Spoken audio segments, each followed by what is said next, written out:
आज नवंबर की इस वीडियो में अर्थशास्त्र के अंतर्गत the story of village Palampur के अंतर्गत आप चर्चा सुन रहे हैं।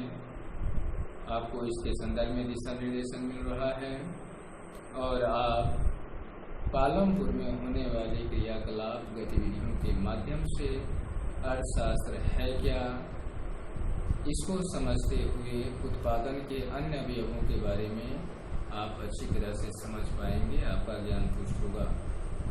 आज आपको पालमपुर में खेती की जो तरीके हैं उस तरीकों के बारे में आपको बताया जाएगा। साथ ही साथ पालमपुर में खेती की उत्पादकता बढ़ाने के लिए कौन कौन से उपाय किए जाते हैं इसके बारे में भी आपको जानकारी दी जाएगी। साथ ही साथ मल्टीपल क्रॉपिंग की क्या खासियत है और इलेक्ट्रिसिटी आने से क्या क्या लाभ हुए पालमपुर के लोगों को, इसके बारे में भी आपको जानकारी दी जाएगी। तो आइए शुरुआत करते हैं फार्मिंग मेथड्स इन पालमपुर से। फार्मिंग मेथड्स की यदि हम चर्चा करें तो पालमपुर में दो तरह के खेती करने के तरीके अपनाए गए हैं। एक है आधुनिक तरीका और दूसरा है पुरातन या परंपरागत तरीका। पुरातन तरीका प्रायः उन किसानों के द्वारा किया जाता है जिनके पास पर्याप्त पूंजी नहीं होती है, संसाधनों का अभाव होता है, तकनीकी ज्ञान उन्हें नहीं होता। इसलिए पालमपुर में जितने भी छोटे किसान, सीमांत किसान हैं, पूंजी के अभाव में वे परंपरागत रूप से होने वाली कृषि पद्धतियों का अनुसरण करते हैं। यानी इसमें वे खेतों को जोतने के लिए पुरातन तरीके हल बैल का उपयोग करते हैं। अधिक पैदावार के लिए नई किस्म के बीजों का उपयोग नहीं करते हैं। पैदावार बढ़ाने के लिए आर्टिफिशियल फर्टिलाइजर का उपयोग नहीं किया जाता है। खेतों को प्रॉपर सिंचाई की व्यवस्था नहीं प्रदान की जाती है और साथ ही साथ जो उत्पादकता होती है इसके अंतर्गत इनके कारण बहुत कम हो जाती है। इस प्रकार से पुरातन तरीके से पुराने औजारों के आधार पर जो खेती की जाती है वह परंपरागत कृषि या पुरातन पद्धति वाली कृषि प्रणाली कहलाती है। साथ ही साथ पालमपुर में आधुनिक तरीके की खेती भी की जाती है। पालमपुर के बड़े किसान जिनके पास 5 हेक्टेयर या उससे अधिक की भूमि है, वे वर्तमान कृषिगत उपकरणों का उपयोग अपने कृषि कार्य के लिए करते हैं। वे तरह तरह के कृषिगत उपकरणों का उपयोग करते हैं, जुताई से लेकर कटाई तक। फसलों की पैदावार बढ़े इसके लिए वे HYV सीड्स का इस्तेमाल करते हैं। खेती की उत्पादकता बढ़ाने के लिए खेतों में आर्टिफिशियल फर्टिलाइजर्स डाला जाता है, कंपोस्ट का उपयोग किया जाता है। सिंचाई की सुविधा का वे ख्याल रखते हैं। स्वयं से भी खेती के लिए फसलों को पानी कैसे मिले वे सुनिश्चित करते हैं।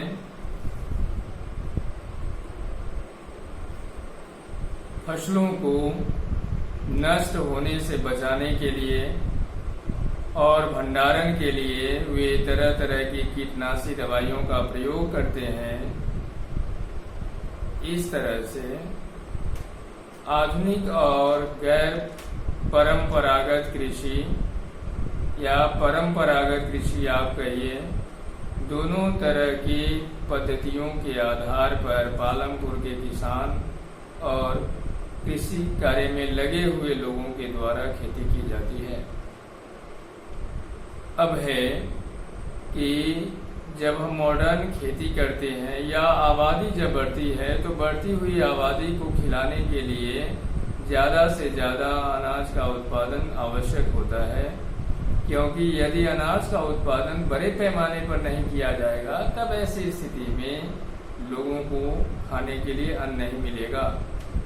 इसलिए उत्पादकता अधिक हो इसके तरीके भी अपनाए जाते हैं।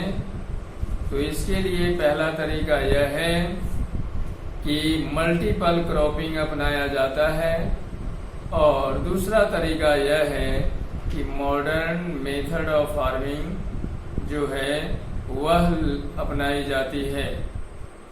मल्टीपल क्रॉपिंग के द्वारा जहां एक वर्ष में एक ही खेत के अंदर 3 या 3 से अधिक फसलें तैयार की जाती है उसे मल्टीपल क्रॉपिंग कहा जाता है और इसके द्वारा अन्न की उत्पादकता बढ़ती है। वहीं पर मॉडर्न फार्मिंग के अंतर्गत नाना प्रकार के आधुनिक उपकरणों से लेकर आधुनिक कृषि के लिए जो जो आवश्यक चीजें होती हैं उन सब का उपयोग किया जाता है। जैसे आधुनिक किस्म के बीज जो कृषि अनुसंधान क्षेत्रों में तैयार किए जाते हैं, जुताई, कुराई, कटाई आदि के लिए कृषिगत उपकरण, सिंचाई के साधनों की उचित व्यवस्था, इसके साथ साथ फसलों को कीड़े मकोड़ों से बचाने के लिए इंसेक्टिसाइड्स, पेस्टिसाइड्स, रोडेंटिसाइड्स, वीडिसाइड्स आदि का उपयोग किया जाना। जब खेती में इन सब का उपयोग किया जाता है तो स्वाभाविक तौर पर उत्पादन में वृद्धि होती है और उत्पादन में वृद्धि होने से किसानों को अतिरिक्त आमदनी की प्राप्ति होती है और यह अतिरिक्त आमदनी किसानों के लिए एक जीविकोपार्जन के साधन के रूप में, आय के साधन के रूप में जीवन यापन को अच्छी तरह से चलाने के लिए सहायक सिद्ध होती है। अब देखें कि बिजली के आ जाने से पालमपुर में कौन कौन सी सुविधाएं हुई, पालमपुर के लोगों के लिए कैसे लाभकारी हुआ। बिजली के आ जाने के कारण सिंचाई संबंधी कार्यों में सुविधा हुई। इसके आ जाने के कारण कई छोटे छोटे उत्पादन के क्षेत्र लगाए गए जिनके द्वारा सामान मशीनों के माध्यम से बिजली के उपयोग से तैयार किए जाने लगे। लोगों के अंदर शिक्षा से संबंधित टीवी का प्रचलन हुआ। इसके आ जाने के कारण हेल्थ से संबंधित मशीनों को, उपकरणों को स्वास्थ्य केंद्र में लगाने में सुविधा हुई। साथ ही साथ इसके आ जाने के कारण लोगों के जीवन में एक नई दिशा और नई रोशनी आई। इस तरह इलेक्ट्रिसिटी, बिजली पालमपुर के लोगों के लिए विकास का एक मानदंड बना। बहुफसली प्रणाली की यह विशेषता होती है कि इसमें कई फसलें एक साथ उगाई जाती हैं। इससे अन्न का उत्पादन बढ़ता है। कई फसलों को उगाए जाने के कारण मिट्टी जो अपनी उर्वरा शक्ति खत्म करती है, इसके द्वारा मिट्टी की उर्वरा शक्ति फिर से वापस आ जाती है। मल्टीपल क्रॉपिंग लोगों के लिए रोजगार के साधन में उपलब्ध कराता है, जिस कारण से कृषिगत कार्यों में लगे हुए लोग साल भर किसानगिरी में लगे रहते हैं सालों भर उनको रोजगार मिलता है और साथ ही साथ यह लोगों के लिए, किसान जो इसमें लगे हुए होते हैं, आर्थिक दृष्टिकोण से उनके लिए ये उपयोगी होते हैं। तो इस तरह methods of farming, methods of increasing yield, importance और advantage of electricity in Palampur, importance of multiple cropping, इन बिंदुओं को आज आपने सुना। उम्मीद है कि आपको इसमें बताई गई जो बात है समझ में आएगी। धन्यवाद।